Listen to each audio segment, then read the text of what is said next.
Just from the title, I know what you must be thinking. The movie isn't even out yet. How in the world is this nobody already sure that he solved it? And to that I say, hi, I'm Ostentatious. A FNAF fan since the first game, and even though my channel hasn't been active from the start, I sure have. I've played all of the games, although I haven't beaten FNAF 4 yet. It's just too damn scary. And I've currently been listening to all the books while I work, because no one has the time to sit and read nowadays.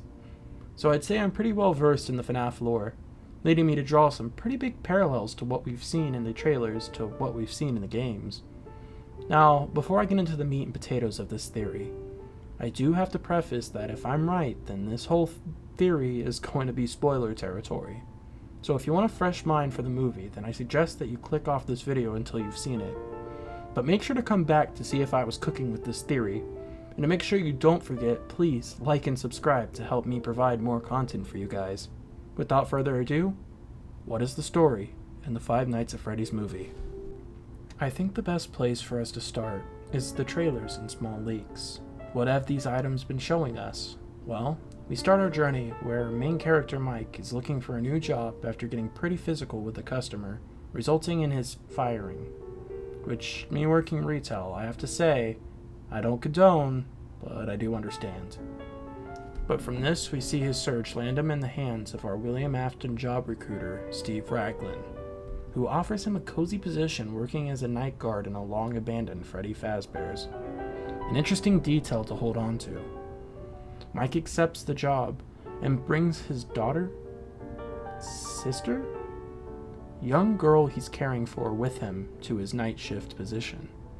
From here the details blur, but we know Vanessa, the officer, introduces Mike to his new family at Freddy's. We see some animatronics do things, Red Eyes, and Golden Freddy riding in a taxi with a young girl. We also get what appears to be a dream sequence with the dead spirits, and after, the reveal of William Afton in the Spring Bonnie suit. With this information though, I think we have enough evidence to find out what we are seeing here. In the timeline, I feel like we've played through a similar event through the Between Night minigames in FNAF 3. We do find ourselves in an abandoned Freddy's with our classic animatronics. This we know is true because those FNAF 3 minigames have the same layout to the FNAF 1 location. And in the minigames, the restaurant is shown to be in a state of disrepair by the puddles shown, describing decay and weathering. And seeing that our movie takes place in an older, shut-down Freddy's, it lends itself to be linked to the FNAF 3 minigames. Now, something of interest is what happens in these minigames where we see William Afton taking apart animatronics night by night, for reasons we learn later in the series to be him collecting the remnant attached to the animatronics. Another interesting detail is how Mike will find himself working as a night guard in the movie, an obvious parallel to FNAF 1. However, the big difference is the state of Freddy's.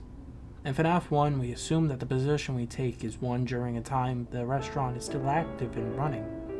While in the movie, Mike will see himself working after the restaurant's closing. However, what if we were wrong about FNAF 1 and instead the first game does take place in a recently closed Freddy Fazbear's Pizzeria? As we all should know, the Five Nights at Freddy's lore is something that wasn't originally planned but was later worked on as the series progressed, adding more and more onto the previous games with the new ones. So what if the movie is displaying the lore events as they were to have happened in those original games, except they're now telling it to narratively fit the whole scope of our game timeline? Well, what does that make of our movie's story? Our movie starts out with Mike getting fired from his job as mall security for being aggressive towards a customer or shoplifter.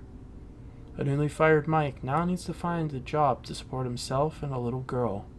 At the end of his rope, he finally finds a position at the old abandoned Freddy Fazbear's Pizza. It's a role as the night guard. Without the money to hire a sitter, Mike has to bring the little girl with him. During his first night there, Officer Vanessa shows up to give a warm introduction to the cast of characters.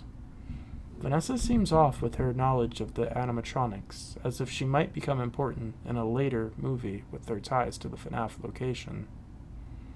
As Mike works his shifts, the animatronics start to display weird habits of moving in the dark, as well as creepy sounds playing from the various attractions. As the nights progress, Mike begins to have visions from the spirits that haunt the animatronics, leaving a trail of breadcrumbs to their fate, and more importantly, to their killer. A murderous William Afton has been taking notes of the animatronics' extra movements, as it seems they possess their own sense of free will. Knowing these are the locations of the missing murder victims, Afton wants to take a closer look into how these machines can portray life. So he takes it upon himself to disassemble the animatronics one by one to study them and to perform his own experiments. However, now that these spirits are in danger, they start warning and pleading to the little girl of the dangers of William Afton. As Afton experiments on these animatronics, he wants to see if he can replicate his possession using the little girl as the test subject. However, Mike, as a protector, tries to stop him, getting himself trapped and locked into our Freddy death machine. And now as Mike finds his own freedom, the little girl, using visions from these restless spirits, finds her way to the vengeful spirit inside of Golden Freddy. Her guiding the golden animatronic back to the Freddy's restaurant, corner William Afton in his spring Bonnie suit, where one wrong move sets off the suit, spring-locking William Afton as he crumples to the floor. Then Mike and the girl go home, and the credits roll, revealing a post-credit scene where the co-owner of the restaurant gets called to observe the situation, where Henry shows up to see his co-owner, William Afton, still gripping onto life in a trap of his own design. Henry, seeing this, boards up the back room, and that's where our movie ends. Now, with this being said, this is all just speculation, and I don't expect it to be 100% correct, like, at all. There are still some plot points I left out, like the break-in scenes we see, which I think can be explained as William being able to control the animatronics and sending them out to take care of the trespassers. But again, it's all speculation, and I wouldn't expect the story beats to follow my outline exactly. However, I do feel very confident in seeing William Afton getting spring-locked at the end of the movie, with the trailers showing us our second ever time seeing a pre-spring-locked William Afton in a suit, with the only other time we've seen this being directly before he gets spring-locked in FNAF 3. I'm willing to bet that'll be our climax of the movie. But with that being said, only time will tell how wrong or right I am with this theory. Probably mostly wrong, but this is just a theory, and if you're going to direct hate towards me for it, then how dense are you? But for everyone else, I hope you enjoyed my theory, and if you watched this far, you should consider subscribing, as my content will only get better from here with more practice and your input.